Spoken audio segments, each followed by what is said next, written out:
Before we jump into today's show, I want everyone to get involved early on here at Chat Sports. Be the chat in it. Give me a Browns surprise cut candidate.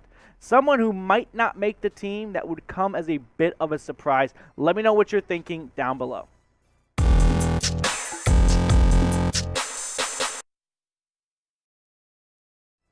Today's Cleveland Browns report by Chat Sports is presented to you by Aura, which is an all-in-one digital safety company that has so many great benefits and features we're going to tell you all about in today's show. But right now, they're offering the Dog Pound a 14-day free trial at aura.com/chatsports.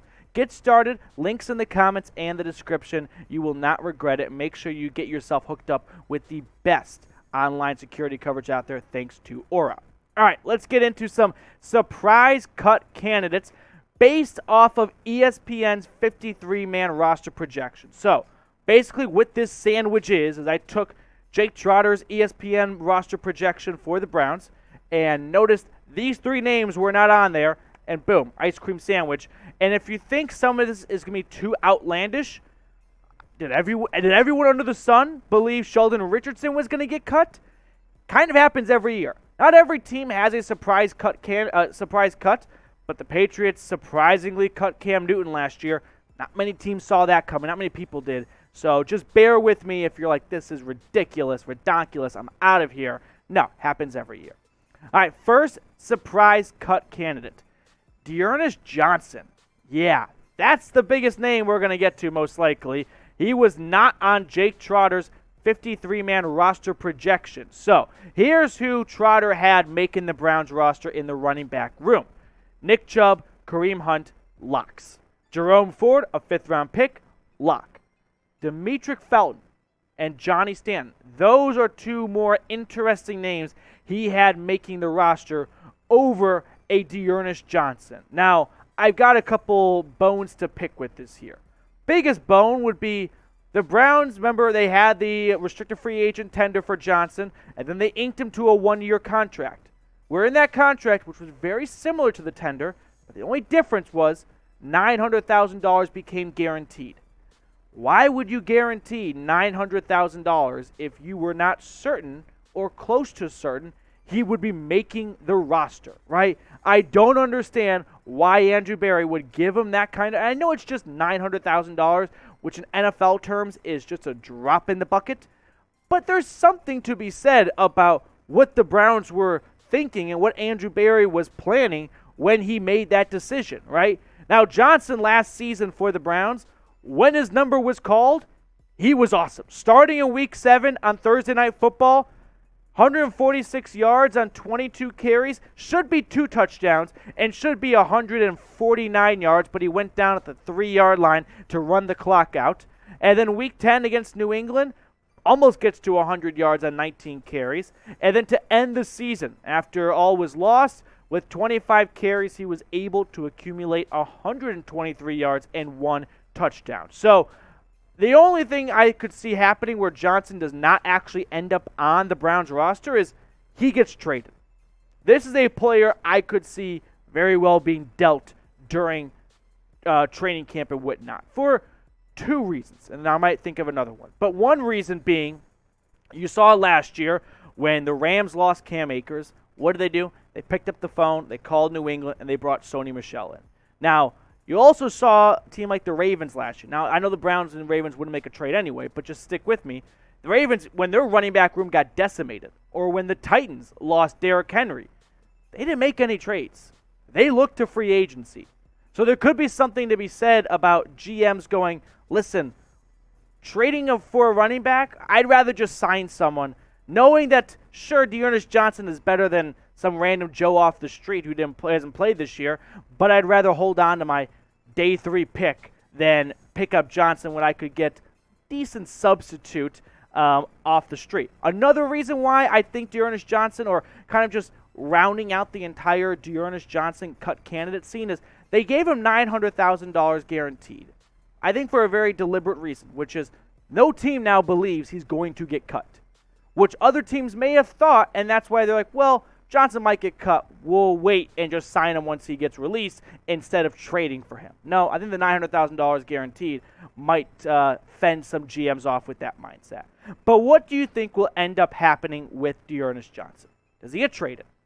Does he stay in the Browns roster? Does he make the 53-man roster? Or does he end up getting cut? Let me know in the comments what you think will end up happening to DJ. My next surprise cut candidate, it's not a huge surprise because this roster is pretty loaded, but it's Stephen Weatherly, a free agent signing from the Denver Broncos just a few months ago back in the peak of free agency. Now, we're going to unpack this more in just a moment, but first, Aura, like I said earlier at the top of the show, is our proud sponsor today. And if you've got some family members who you want to be included kind of under an umbrella of your plan, that's what Aura is good for. You can have up to 5 members on your plan. That way, not just yourself, but everyone in your household is protected because we are online more than ever.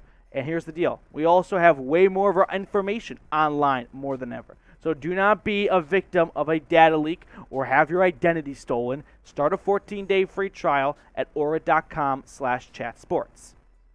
Let's check out ESPN's roster projection for the entire defensive line. A lot of obvious locks: Garrett, Clowney, Jordan Elliott, Taven Bryan, Perrion Winfrey, Tommy Togiai, Alex Wright, Chase Winovich. I would say all 8 of those guys are pretty much locks. Maybe Tommy Togiai. No, he is. They all are. I really would be blown away, but it could be a surprise cut, kind of like Sheldon Richardson. Anywho, Isaiah Thomas, that's a 7th-round pick out of Oklahoma. He might be a practice squad guy if he doesn't prove it in camp. And Sheldon Day kind of right there on the line as well. So no Stephen Weatherly making this roster, who has had a bit of a slowish, no, that's not fair to say, right? He was a UDFA, if memory serves me correct, started off in Minnesota, went to Carolina, went back to Minnesota, then he got traded to Denver last year, 8.5 sacks in his career. Ultimately, Stephen Weatherly, if you don't know his name, that's fine. He was signed as an insurance policy, so to speak, in case Jadeveon Clowney did not re-sign. Now, I remember before Clowney re-signed, there was this feeling of Clowney's going to re-sign. It's just a matter of when.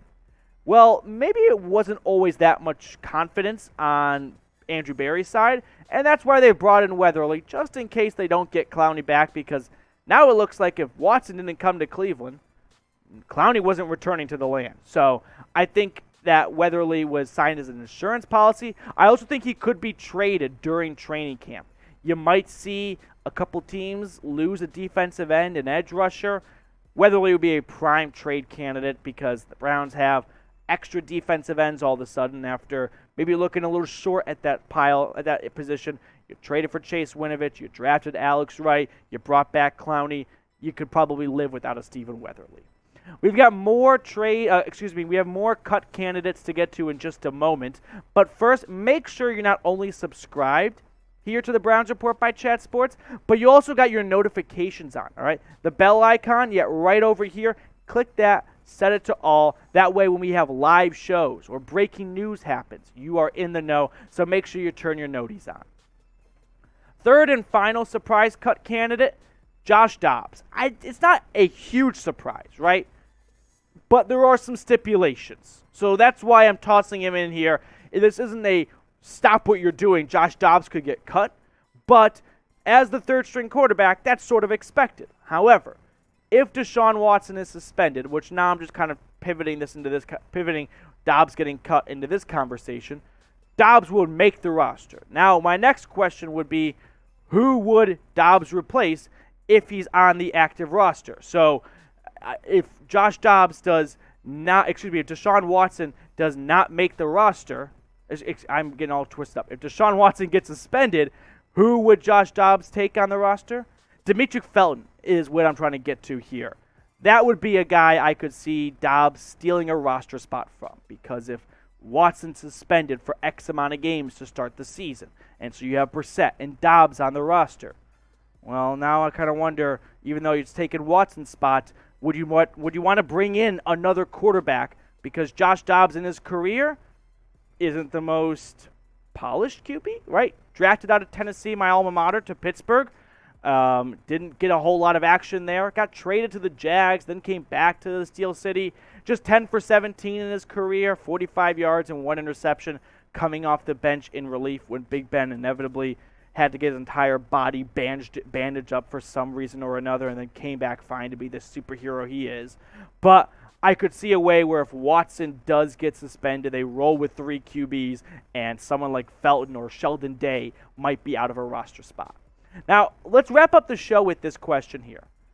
Who was a Browns quarterback that you were super high on, meaning you were a big believer, you thought this guy would be the next guy? Was it Johnny Manziel? Was it Brandon Weeden? Let me know which quarterback broke your heart and proved you wrong down in the comments.